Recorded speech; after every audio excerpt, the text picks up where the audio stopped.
Assalamualaikum warahmatullahi wabarakatuh. Selamat siang. Jumpa lagi dengan saya Junaidi Julia. Siang ini saya akan membacakan berita 5 pengacara top di pusaran kasus Pina Cirebon. Susno ungkap kemungkinan kasus berbalik 180 derajat.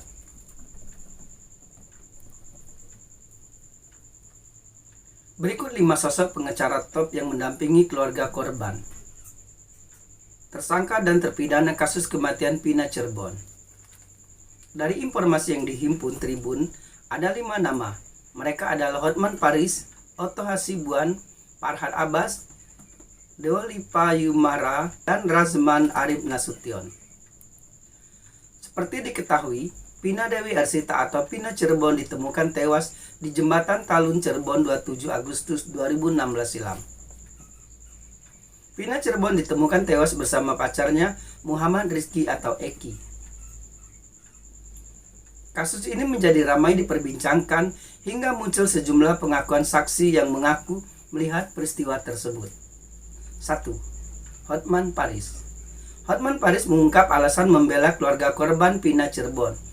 Diketahui kasus pembunuhan yang sudah terjadi pada 2016 silam ini masih diwarnai sejumlah kejanggalan. Hotman Paris meminta agar para tersangka segera diproses. Pasalnya, muncul banyak narasi yang menyebut bahwa Pina mengalami kecelakaan tunggal. Padahal Pina diduga dibunuh bersama dengan kekasihnya Eki. Oknum-oknum yang mengatakan bahwa ini adalah kecelakaan tunggal di jalan raya, mohon segera diproses pidana oknum-oknum tersebut, ucap Hotman dalam video yang diunggah pada Selasa 21 Mei 2024 lalu. Hotman juga menuding bahwa beberapa pihak yang sengaja menghalangi penangkapan 3 nama dalam daftar pencarian orang atau DPO kasus Pina. Sebelumnya polisi mengatakan masih ada 3 buron di kasus Pina. Tetapi setelah menangkap Peggy, polisi meralat bahwa buronan hanya 1, bukan 3.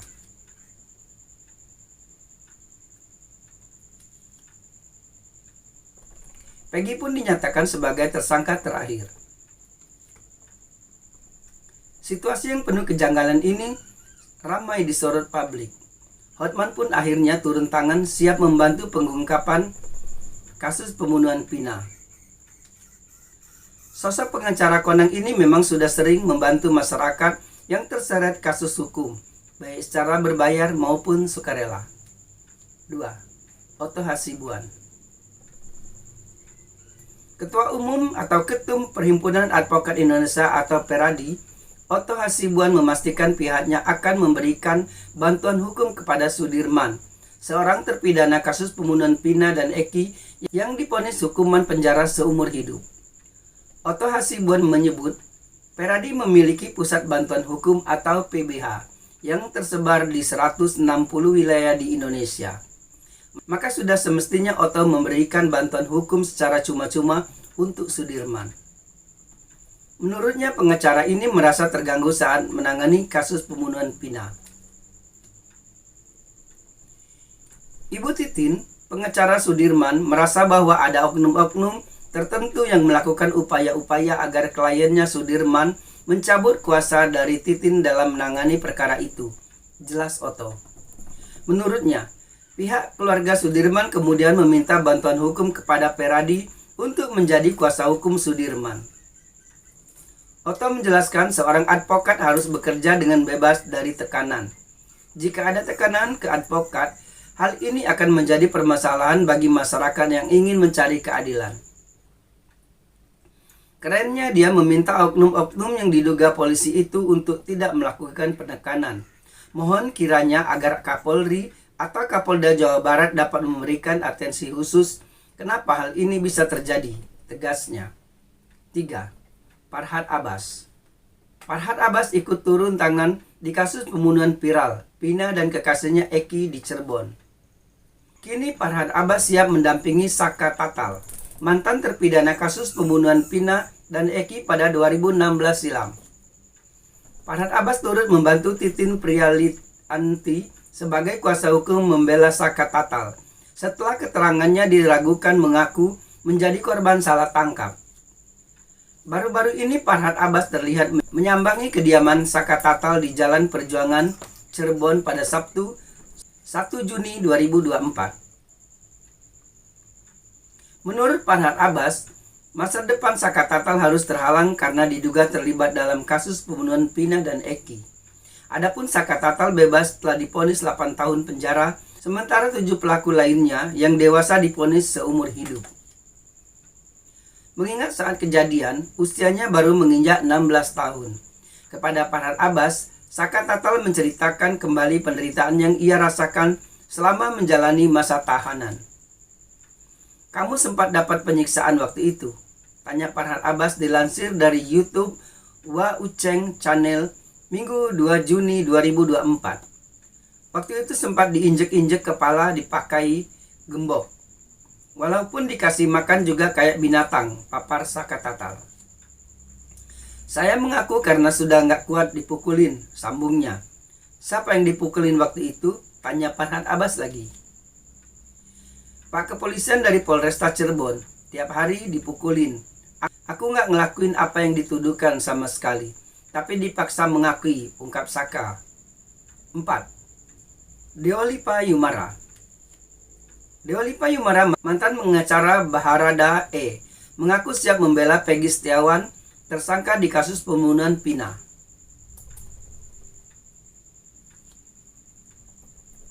Diketahui, Deolipa sempat menangani kasus pembunuhan berencana Brigadir J oleh ex-Kadif Propam Polri Verdi Sambo. Deolipa ingin membantu Peggy alias Peron karena melihat dari sisi kemanusiaan.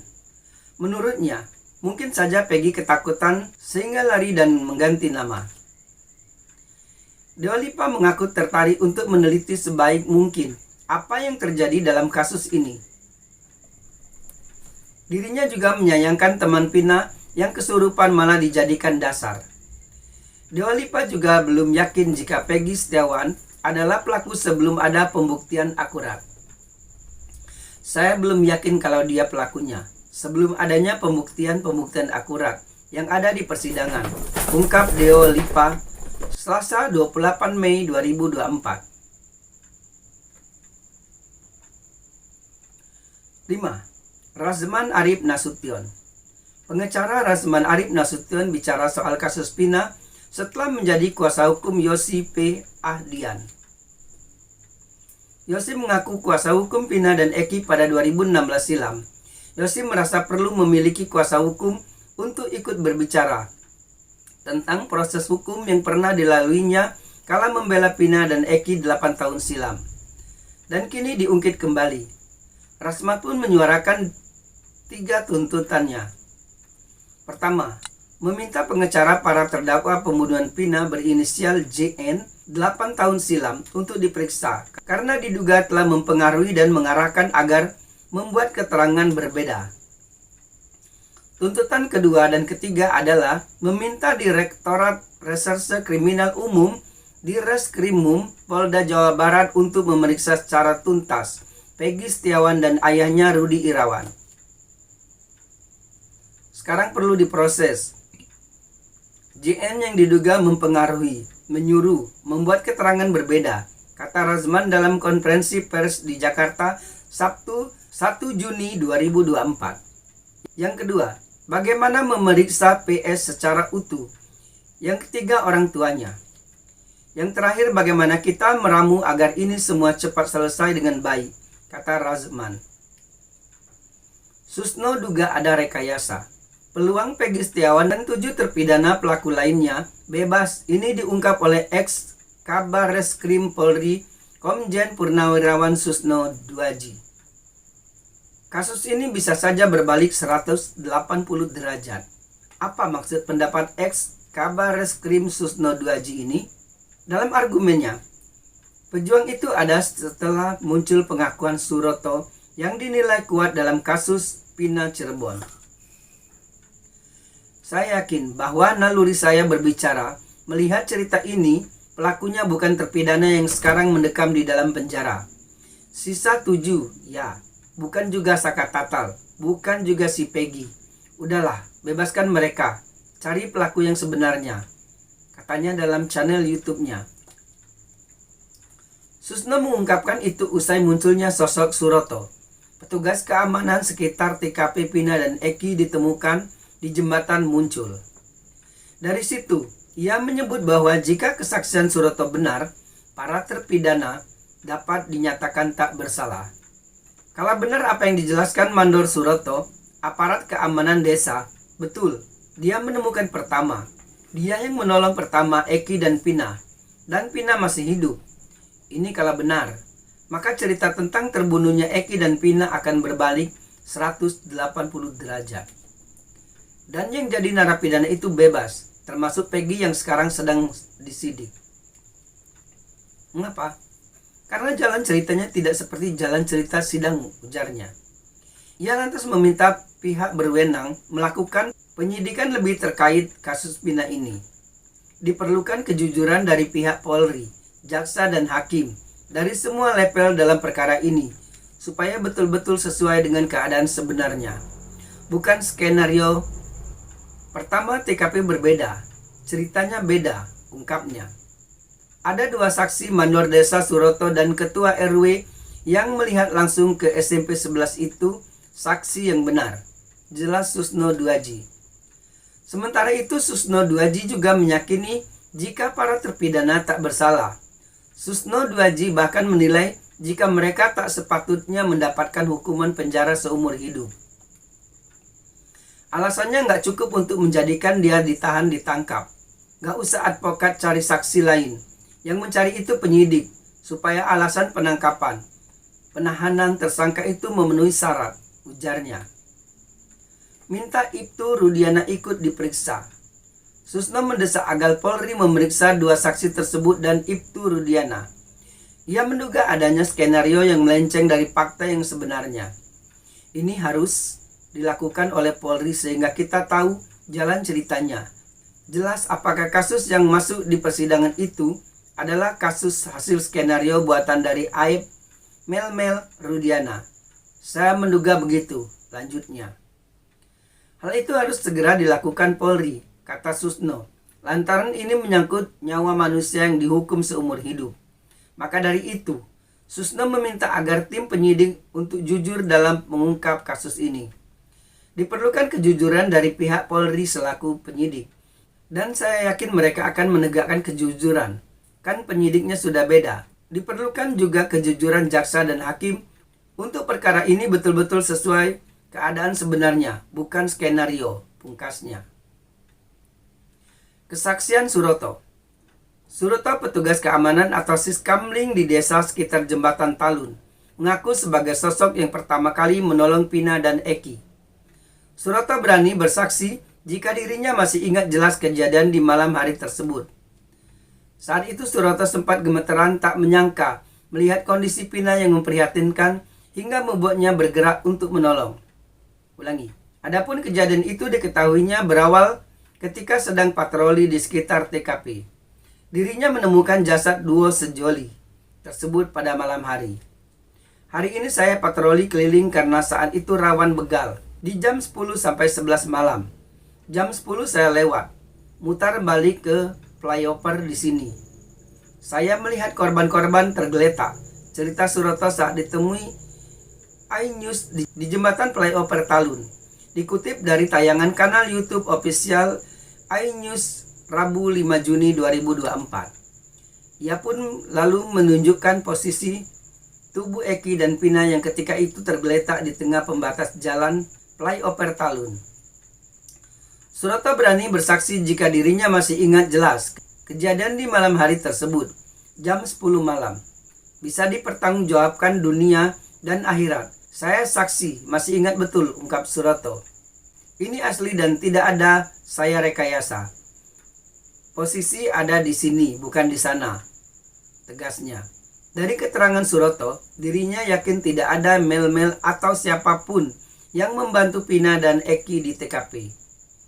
Suroto memastikan kalau Mel-Mel saat kejadian tidak ada di lokasi. Ia menegaskan bahwa saat itu hanya ada dirinya dan langsung memanggil polisi. Tidak ada mel-mel. Ngangkat korban laki bertiga aja. Korban perempuan 3 aja. Saya dengan anggota kepolisian 2 orang, ungkap Suroto. Namun tak ada satupun yang berani menolong hingga akhirnya Suroto datang. Ketika itu, dirinya pertama kali menolong Eki. Ia pun mengungkapkan kondisi kekasih Pina itu yang sudah tidak bernyawa. Pertama saya nolong si laki atau Eki. Nggak tahu namanya waktu itu. Posisinya masih pakai helm. Saya tanya, Dek, dia nggak nyaut. Tebakan saya dia sudah mati. Karena darahnya banyak waktu itu hujan. Dan darahnya itu mengalir ngikutin air, ungkap Suroto. Suroto menyebut Eki saat itu mengenakan jaket bergambar logo klub motor XTC berwarna biru putih. Pakai jaket, kalau nggak salah jaket XTC warna biru putih, terangnya. Karena saya pikir Eki sudah meninggal, saya lalu fokus menolong si perempuan atau Pina. Waktu itu juga nggak tahu namanya siapa, ujar Suroto. Menurutnya, posisi Pina ketika itu terlentang dan masih dalam kondisi sadar. Pina bahkan pun sempat merintih, meminta pertolongan kepada Suroto. Dia minta tolong. Saya tolonglah si perempuan. Aku bilang, sabar dek, lagi manggil mobil, ucapnya kala itu. Waktu dia tertelentang, kepalanya saya angkat. Posisi dia itu saya papa kepalanya, tambahnya. Lebih lanjut, Suroto juga mengungkap kondisi Pina saat itu di mana korban mengalami luka parah di sekujur tubuhnya. Kondisi Pina parah juga. Kaki luka kena sobekan besi atau apa. Kita juga nggak tahu. Dia luka parah, tangannya luka parah, wajahnya memar semua. Kaki kiri patah, kepala berdarah juga, bebernya. Selain itu, ia juga melihat tubuh bagian bawah Pina sudah tertutupi jaket XTC sama seperti yang dikenakan Eki. Pina sebelum saya tolong, jaketnya itu sudah menutupi bagian bawah tubuhnya. Jaketnya itu sama dengan jaket XTC Eki warna putih biru, tutur Suroto. Ia juga mengaku sempat membetulkan dalaman bagian bawah tubuh Pina karena melorot. Tak lama setelah itu, Suroto pun melihat polisi datang di lokasi penemuan tubuh Pina Cirebon dan Eki tersebut. Nggak lama kemudian anggota polisi datang, ujarnya. Suroto juga ikut mengantarkan Pina ke rumah sakit. Dikatakannya masih bernyawa. Perempuannya masih hidup. Masih minta tolong, terus sampai rumah sakit. Saya dulu sampai gemeter. Nggak tega, kok sampai kayak gini, ya Allah, katanya. Melihat kondisi Pina, Suroto sempat curiga jika kematian almarhumah bukan karena kecelakaan. Pasalnya saat Suroto mengaku melakukan survei ulang di TKP sehari setelah kejadian. Nggak ada benturan besi, karena habis kejadian jam 10 malam itu, saya menemukan korban. Paginya saya survei, apa benar sih kecelakaan sampai kayak gitu? Tapi nggak ada sama sekali beretan. Diinformasikan polisi kecelakaan laka lantas. Hingga kecurigaan Suroto terbukti setelah berselang lama kematian Pina dan Eki disebabkan karena kasus pembunuhan. Makanya film-film itu salah semua. Nggak benar polisi. Wilayah di Kecomberan, posisi nggak di sana. Saya berani sumpah demi Allah, inilah yang saya tolong pertama. Saya dihadirkan ke persidangan 2 kali, paparnya. Di sisi lain, Suroto mengaku tidak tahu menahu soal kasus pembunuhan Pina yang melibatkan beberapa pelaku. Bahkan ia tidak mengetahui bahwa korban merupakan anak Bribtu Rudiana. Saya fokusnya cuma nolongi aja, tandasnya.